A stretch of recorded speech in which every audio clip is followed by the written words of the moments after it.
సావర్కర్ బ్రిటన్కి వారికి వ్యతిరేకంగా పోరాడిన వీరుడు. కానీ అది చెప్పకుండా సావర్కర్ బ్రిటిష్ వారితో రాజీ పడ్డాడు.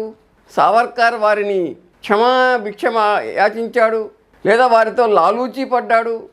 ఇటువంటి దుర్మార్గమైన ప్రచారాలు చేస్తున్నారు సావర్కర్ గురించి. అదేవిధంగా సావర్కర్ ఈ దేశంలో అనాదిగా ఉంటున్న జాతీయ తత్వానికి కూడా వ్యతిరేకంగా ప్రవర్తించాడని కూడా ప్రచారం చేస్తుంది.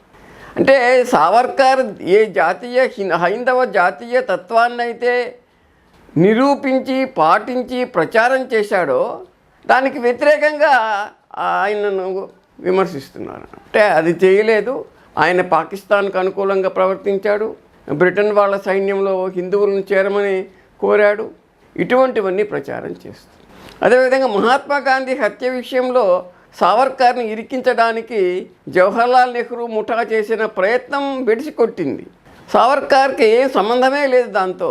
కానీ ఒక మచ్చలేని ఒక జాతీయ వీరుడిని ఒక దోషిగా న్యాయస్థానంలో నిలబెట్టడానికి జవహర్లాల్ నెహ్రూ ప్రభుత్వం ప్రయత్నించింది, విఫలమైంది. సావర్కర్ నిర్దోషి అని తేలిందన్నమాట.